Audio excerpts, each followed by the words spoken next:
하나님의 말씀은 사도행전 15장 1절부터 11절 말씀입니다. 말씀을 우리 함께 읽겠습니다. 어떤 사람들이 유대로부터 내려와서 형제들을 가르치되 너희가 모세의 법대로 할례를 받지 아니하면 능히 구원을 받지 못하리라 하니 바울 및 바나바와 그들 사이에 적지 아니한 다툼과 변론이 일어난지라. 형제들이 이 문제에 대하여 바울과 바나바와 및 그 중에 몇 사람을 예루살렘에 있는 사도와 장로들에게 보내기로 작정하니라. 그들이 교회의 전송을 받고 베니게와 사마리아로 다니며 이방인들이 주께 돌아온 일을 말하여 형제들을 다 크게 기쁘게 하더라.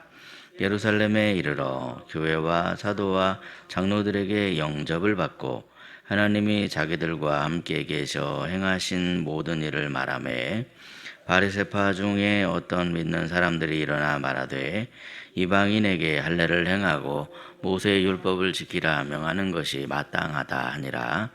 사도와 장로들이 이 일을 의논하러 모여 많은 변론이 있은 후에 베드로가 일어나 말하되 형제들아 너희도 알거니와 하나님이 이방인들로 내 입에서 복음의 말씀을 들어 믿게 하시려고 오래전부터 너희 가운데에서 나를 택하시고 또 마음을 아시는 하나님이 우리에게와 같이 그들에게도 성령을 주어 증언하시고 믿음으로 그들의 마음을 깨끗이 하사 그들이나 우리나 차별하지 아니하셨느니라. 그런데 지금 너희가 어찌하여 하나님을 시험하여 우리 조상과 우리도 능히 매지 못하던 멍에를 제자들의 목에 두려 하느냐. 그러나 우리는 그들이 우리와 동일하게 주 예수의 은혜로 구원받는 줄을 믿노라 하니라. 아멘. 오늘도 이른 새벽에 하나님이 예비하시고 부어주신 크신 은총을 사모하시는 여러분에게 하나님의 은총이 가득하셔서 날마다 믿음으로 승리하는 삶을 살아가시기를 예수님의 이름으로 축복합니다. 신앙생활을 하면서 우리가 가장 놓치기 쉬운 것 중에 하나가 바로 은혜입니다. 은혜. 처음에 예수님을 믿을 때는 모든 게 다 은혜입니다. 내가 잘나서 구원받은 게 아니라 은혜로 구원받았음을 감사하며 감격합니다. 자격이 있어서 내가 사랑받는 게 아니고 아무런 자격이 없는데 주님이 나를 사랑해 주셨다 하는 그 깨달음으로 인해서 감사하고 감격하게 되죠. 그런데 시간이 지나면서 이상하게 우리 안에는 그런 생각들이 들어오기 시작을 합니다. 이 정도는 해야 하나님이 기뻐하시겠지. 이만큼 했으니 하나님께 인정을 받을 수 있겠지. 저 사람은 나보다는 부족하니까 하나님께로 가까이 가기는 힘들겠구나. 이런 생각들을 마음속으로 품기 시작하는 거죠. 처음엔 다 은혜로 시작을 했는데 어느 순간에 내가 만든 기준과 내가 만든 조건으로 하나님 앞에 서려고 하는 모습을 보이더라는 겁니다. 오늘 본문에 등장하는 초대교회에도 바로 이와 같은 문제를 만났습니다. 하나님께서는 예수 그리스도를 통해서 이방인들에게도 구원의 문을 열어주셨습니다. 유대인뿐만이 아니라 모든 민족이 복음을 믿어 예수님을 영접함으로 말미암아 하나님의 자녀가 되었더라는 것이죠. 그런데 교회 안에서 이런 주장들이 나오기 시작을 하는 겁니다. 모세의 법대로 할례를 받지 않으면 구원받을 수 없다 하는 그러한 주장인데 오늘 본문 1절에 나오고 있죠. 우리 1절 말씀을 함께 읽겠습니다. 시작. 어떤 사람들이 유대로부터 내려와서 형제들을 가르치되 너희가 모세의 법대로 할례를 받지 아니하면 능히 구원을 받지 못하리라 하니. 아멘. 예. 이 본문에서 어떤 사람들의 말은 단순한 의견 차이가 아닙니다. 교회의 미래를 결정하는 아주 중대한 그러한 사건이 벌어지고 있는 것이죠. 복음이 무엇인지, 구원이 어떻게 해서 주어지는지 이것에 대한 지금 문제를 제기하고 있는 겁니다. 그럴 때 사도들과 교회는 이러한 이 문제 제기를 통해서 중요한 문제 앞에 딱 서게 됩니다. 그 중요한 문제는 뭡니까? 사람은 과연 무엇으로 구원받는가 하는 그러한 문제였습니다. 이러한 질문이 교회 앞에 생겼습니다. 우리는 그런데 오늘 말씀을 통해서 하나님께서 다시 복음의 본질을 확인하게 하시죠. 복음의 본질이 무엇입니까? 행위로 구원을 받는 것입니까? 그것이 아니라는 겁니다. 행위로 구원받는 게 아니라 오직 우리는 예수 그리스도의 십자가의 은혜로 구원받는 것이다. 그게 복음의 본질이죠. 먼저 오늘 본문에서 예루살렘에 모인 사도들과 장로들은 이방인이 어떻게 구원받는가에 대해서 깊은 논의를 하고 있습니다. 그래서 본문 7절을 보시면 많은 변론이 있은 후에 베드로가 일어났다 그럽니다. 그래서 이제 7절 말씀부터 끝까지 베드로가 지금 말을 계속해서 이어가고 있는 모습이죠. 그런데 지금 베드로가 하는 말을 가만히 보시면 그는 자신의 개인적인 의견을 말하고 있는 게 아닙니다. 자신의 경험을 자랑하지도 않습니다. 그는 단지 하나님께서 하신 일을 증언하고 있습니다. 그래서 우리 7절, 8절, 9절을 읽으실 때 구원의 주체가 누구인가? 그것을 한번 다시 생각해 보시길 바랍니다. 우리 7절 말씀부터 9절 말씀까지 함께 읽겠습니다. 시작. 많은 변론이 있은 후에 베드로가 일어나 말하되 형제들아 너희도 알거니와 하나님이 이방인들로 내 입에서 복음의 말씀을 들어 믿게 하시려고 오래전부터 너희 가운데에서 나를 택하시고 또 마음을 아시는 하나님이 우리에게와 같이 그들에게도 성령을 주어 증언하시고 믿음으로 그들의 마음을 깨끗이 하사 그들이나 우리나 차별하지 아니하셨느니라. 아멘. 여기 지금 본문에서 베드로가 증언하는 게 뭡니까? 지금 이방인들로 내 입에서 복음의 말씀을 들어 믿게 하신 분이 누구십니까? 하나님이시라는 거예요. 하나님이 믿게 하셨다. 베드로를 택하신 분이 누구십니까? 하나님이 택하셨다는 겁니다. 또 8절에 보니까 성령을 누가 주셨습니까? 하나님이 주셨다는 거예요. 9절에 믿음으로 그들의 마음을 깨끗이 하신 분이 누구십니까? 하나님이 하셨다는 겁니다. 지금 전부 다 누가 하신 일이냐면 하나님이 하신 일이라는 거예요. 하나님이 하신 일에 대해서 왜 너희들이 그 앞에다가 율법이라는 조건을 딱 붙여가지고 이 율법을 행하지 않으면 구원받지 못한다는 그 조건을 두냐? 우리가 십계명 말씀 살펴본 것처럼 십계명의 그 율법이 먼저가 아니고 나는 너희를 구원한 하나님이다. 은혜가 먼저다. 은혜가 먼저라고 그렇게 말씀드리지 않았습니까? 하나님은 항상 은혜가 먼저입니다. 그래서 여러분 본문 이렇게 9절을 보시면 여기 지금 중요한 표현이 하나 있는데 9절의 처음 시작을 보시니까 믿음으로 이렇게 말씀하고 있습니다. 믿음으로. 하나님께서는 그들의 어떤 출신이나 배경이나 그들의 인종, 종족이 뭔지, 이 조건이 뭔지 이걸 먼저 본 게 아니고 그들이 얼마나 율법을 잘 지키는 사람들인가 이걸 보신 것이 아닙니다. 하나님께서는 오로지 그들의 믿음을 보셨습니다. 믿음을 보셨고 믿음이 있는 자들의 마음을 깨끗하게 해주시는 분이시다. 그렇게 말씀하고 있는 겁니다. 하나님께서는 왜 그들의 믿음만을 보셨는가? 그 이유는 다른 게 아닙니다. 구원은 우리가 하나님께 드리는 것에 대한 어떤 대가로 받는 게 아닙니다. 여러분, 구원을 우리가 어떤 걸 내가 하나님께 드렸다고 해서 그 대가로 받는 것입니까? 그게 아니고 구원은 하나님만이 우리에게 주실 수 있는 하나님의 선물입니다. 누구도 구원을 줄 수 없습니다. 하나님만이 주실 수 있습니다.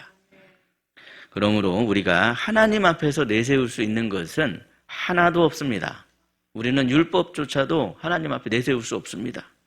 내가 얼마나 교회에 오래 다녔는지, 내가 얼마나 많은 봉사를 했는지, 내가 얼마나 많은 성경 지식을 가지고 있는지 이런 것들 하나도 하나님 앞에 내세울 게 없습니다.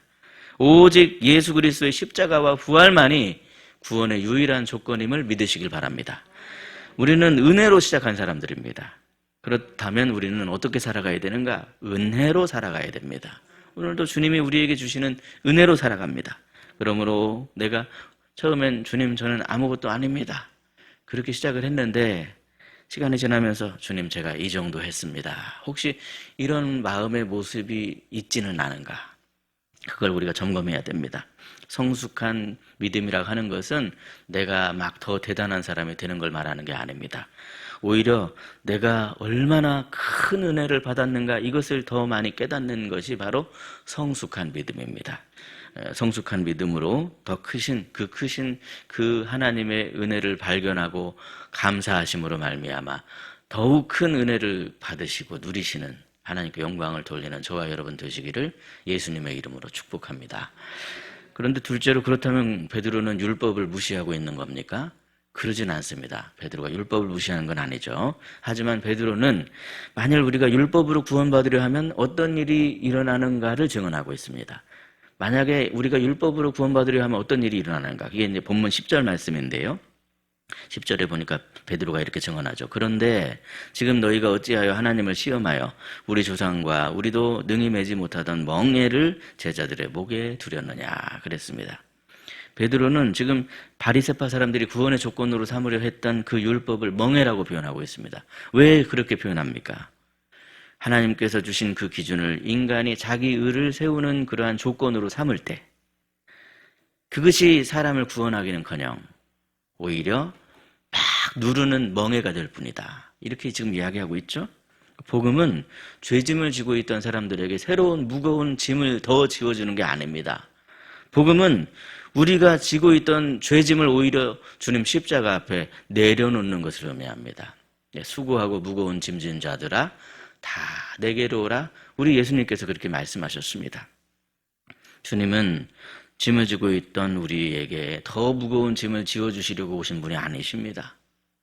우리가 지고 있던 그 무거운 짐을 대신 지시려고 오셨습니다.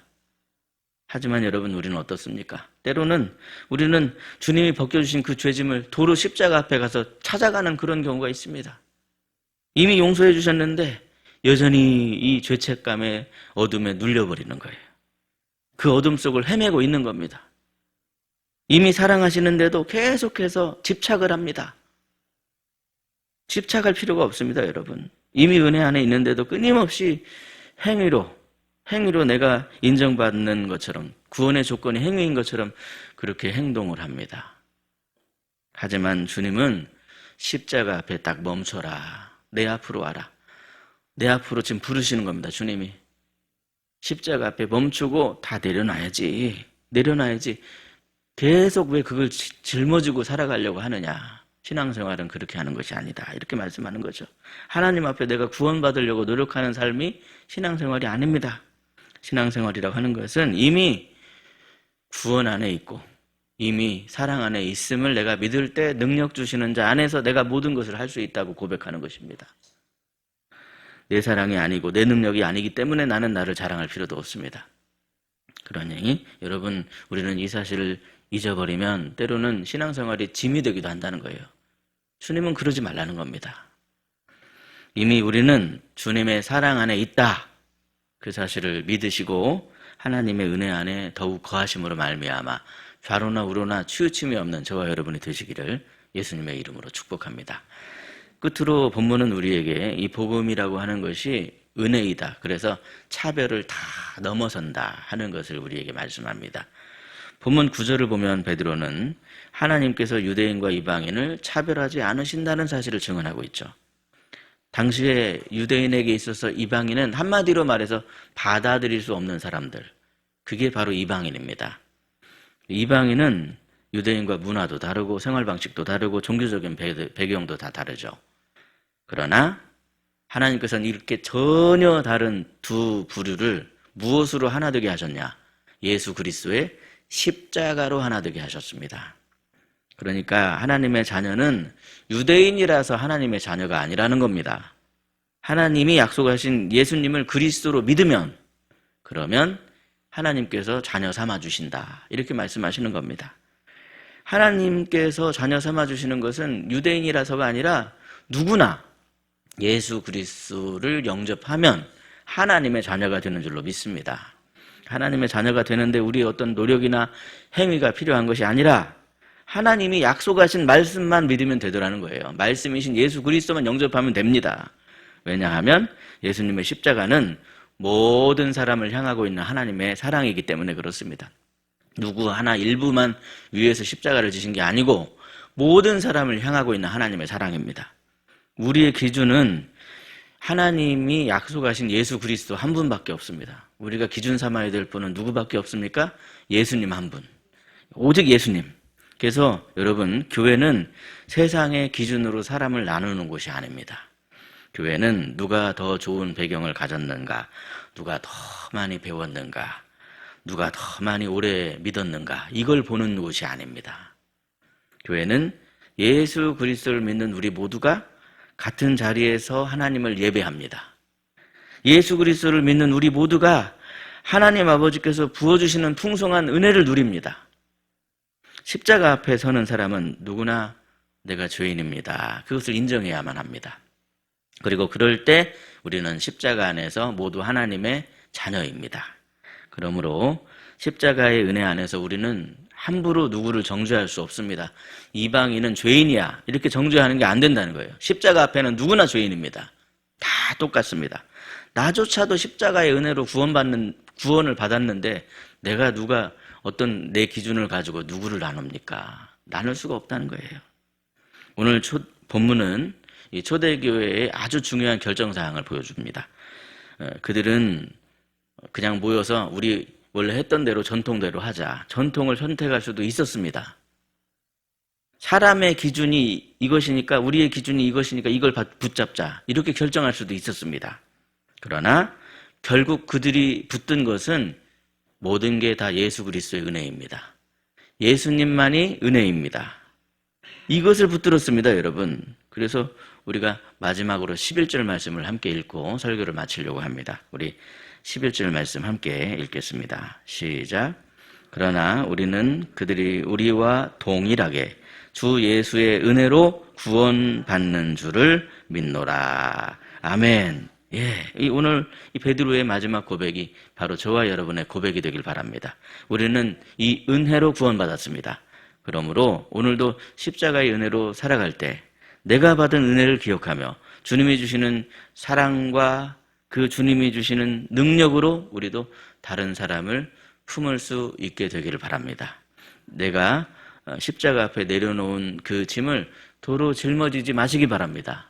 주님은 이미 다 우리의 짐을 맡아주셨습니다. 무엇보다도 평생 은혜의 감격 안에서 이 감사와 기쁨이 충만한 그러한 복된 하나님의 자녀된 삶을 살아가시기를 예수님의 이름으로 축복합니다. 기도하겠습니다. 사랑과 은혜의 하나님 아버지, 오늘 말씀을 통해 다시 한번 우리가 무엇으로 구원받았는가를 다시금 깨닫게 하시니 감사합니다. 우리의 노력과 자격이 아니라 오직 예수 그리스도의 십자가의 은혜로 구원받았음을 주님 앞에 고백합니다. 처음 주님을 만났던 그 은혜의 감격을 잃어버리고 내 기준과 내 의로 하나님 앞에 서려고 했던 그러한 모습이 혹시 없었는가? 주님, 그러한 모습이 있었다면 주님 용서하여 주시옵소서. 희락의 모든 성도들이 은혜로 시작하여 은혜로만 살아가는 믿음의 사람들이 되기를 소원합니다. 주님께 받은 사랑을 기억하며 늘 감사할 수 있는 입술이 되게 하여 주시고 하나님께서 벗겨주신 죄의 짐과 마음의 무거운 짐들을 다시금 붙들지 않도록 주님의 은혜의 팔로 우리를 붙들어 주시옵소서. 우리 안에 있는 교만한 마음, 판단하는 마음을 다 십자가 앞에 내려놓습니다. 예수님의 십자가의 사랑으로 서로를 품어주고 세워주는 아름다운 공동체가 되게 하여 주시옵소서. 특별히 오늘과 내일 우리 희락교회에서 청년부 수련회를 합니다. 아버지 하나님, 우리의 다음 세대인 청년들이 이 귀한 시간을 통하여서 사람의 기준이 아닌 하나님의 은혜를 더욱더 깊이 경험하는 귀한 시간이 되게 해 주시옵소서. 말씀 가운데 예수 그리스도를 더욱 분명히 만날 수 있게 해주시고 세상의 가치와 염려를 내려놓고 주님 안에 참된 정체성과 소명을 발견하는 복된 시간이 되게 하여 주옵소서. 오늘도 주님 앞에 엎드린 우리의 삶에 성령의 지혜와 믿음을 더해 주시고 구하는 기도의 제목들마다 하늘의 은혜를 부어주심에 충만하도록 역사하여 주시옵소서. 우리의 모든 연약한 심령, 아버지 하나님 몸과 마음을 다 주님 앞에 가져갑니다. 치료의 광선을 발하여 주시옵소서. 주님 십자가의 보혈로 덮어주시고 주님 안타까운 마음을 가지고 주님 앞에 엎드려 기도할 때 주님께서 응답하여 주사 새롭게 하여 주시옵소서. 막혔던 문제가 열려지게 하시고 꼬였던 문제들이 풀어지게 하여 주시옵소서. 하나님의 은혜로 말미암아 살게 하시고 하나님께 영광 돌리는 하나님의 자녀된 삶이 되게 하여 주시옵소서. 성령 충만함으로 은혜로 말미암아 하나님께 영광 돌릴 때 더욱더 사랑하게 하시고 더욱더 힘을 내게 하시고 더욱더 모든 일들을 잘 감당할 수 있도록 함께하여 주시옵소서. 오늘도 우리를 사랑과 은혜로 붙드시고 인도해 주시는 우리 구주 예수 그리스도의 이름으로 기도드리옵나이다. 아멘.